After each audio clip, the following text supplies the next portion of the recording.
previously I had made a comparison with this and the Benchmade McHenry & Williams 710, but I don't know, I just thought this knife deserved a video of its own. I've been using it for about 3 months now, and let me tell you, the use in this knife has just been excellent.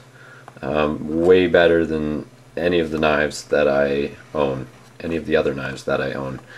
And I'll just go over some quick specs here right now. The size of this blade is a 3.72 inch blade according to my measurements.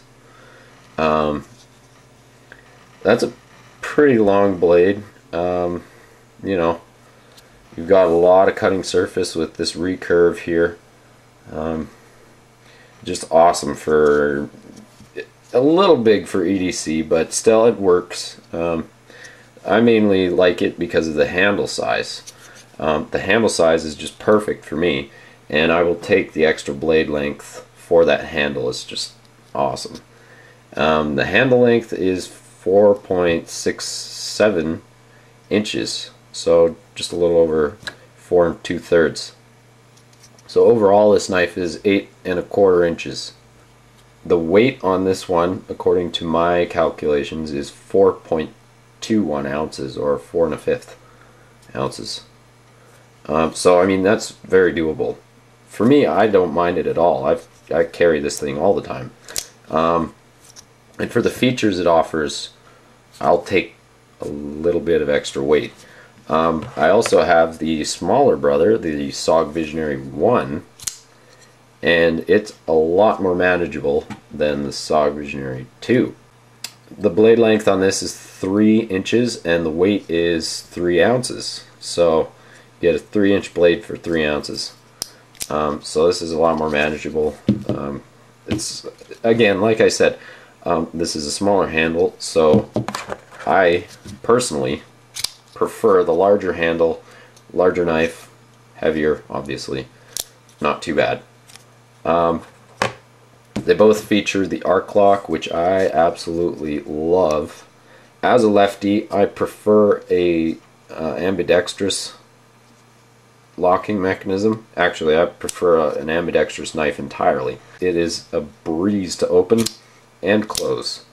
I mean, it's just superb. Once it's worn in, they are spectacular, and the alignment on them both is amazing.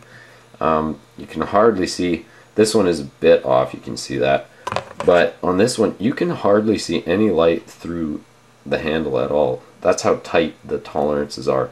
And granted, this one on my model, there is a bit of rubbing, just a tiny little bit. I don't know what it's from, but you can see a bit of the coating there has been rubbed away. That's not too bad. It's still, the coating is still very fine, thick coating, so I mean, it's not a big deal. And if there was a small problem with the alignment, you could always send it into SOG and they'll fix it for you. That's always nice. I mean, you're paying a lot for this blade, so you expect good customer service for that price.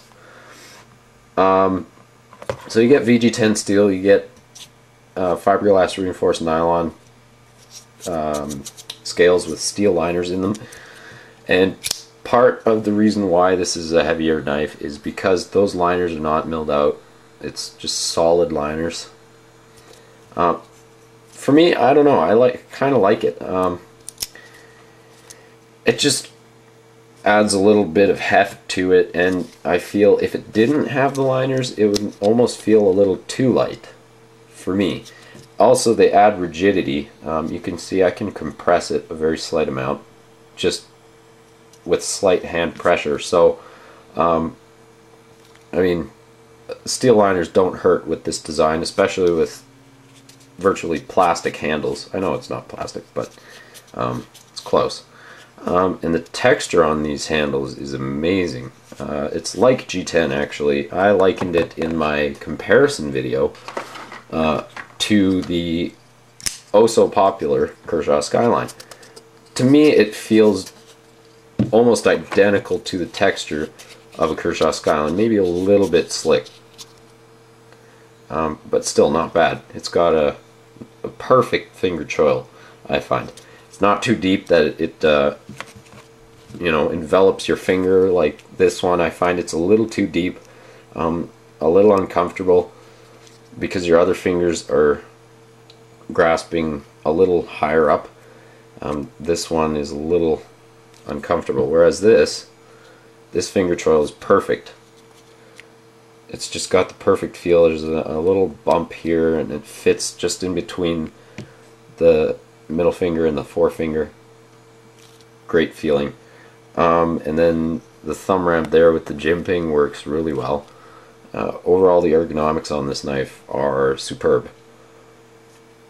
The pocket clip is reversible, but only tip up carry. That's fine by me. I like tip up carry. You can see there that that's actually, this design comes from the SOG X-ray Vision and the SOG Seal, or sorry, the SOG, what was it? Spec Elite. The blade comes from the Spec Elite, and the handle comes from the X-ray Vision. The X-ray Vision initially had the pocket clip located right there where you see that weird looking thingy, and on this side too, but they decided to fill that in, give it the bayonet style clip, which I think was a great choice. Good on you, SOG. And then it's mounted with one Phillips screw. Unlike some of the other SOGs that I have, this one doesn't wiggle as much up and down with the single screw. I find, especially with the SOG Flash one, man, that pocket clip jiggled up and down, and I actually took it out, applied a bunch of super glue to it, and then stuck it back in, and that was to keep it from wiggling. This one is a lot more secure than that. So I mean, you get the same style of pocket clip, a deep carry, and I love it. The backspacer there is just kind of a small backspacer. Opening, silky smooth. I think in there are phosphor bronze bushings, and then in the SOG Visionary 1, I believe there are Teflon washers, bushings, whatever. Yeah, they're different in these two models. This one, silky smooth, love it. That's pretty much everything. The coating, I think I talked about that, I can't remember. Love the coating. It's great for you know, I just prefer a coated blade because they're easier to wipe dirt and especially tape, like sticky residue from cutting tape. That just comes off of there with a little bit of pressure and, you know, wiping it off. It's awesome. And the cutting performance on this VG10 is incredible. Slight recurve. I really love recurves because of this blade. They're just fun.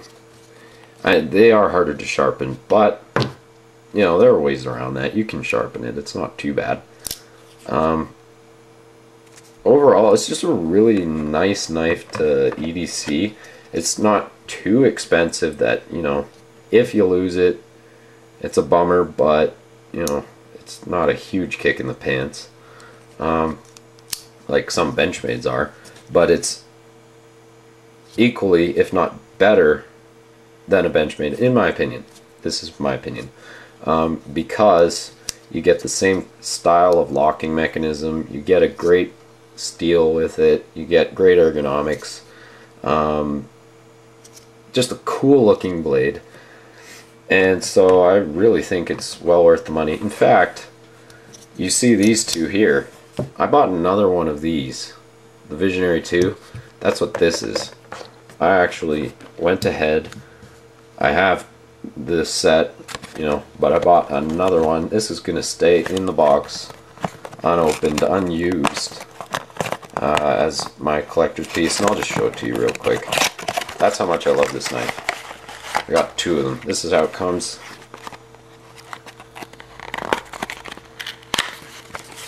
There it is. awesome. So anyway, I hope you liked my review. I highly recommend this blade. Go out and buy one or two like I did and just enjoy it, because I really love these knives and I enjoy them tremendously at work, at home, all sorts. Anyway, I'm out of here.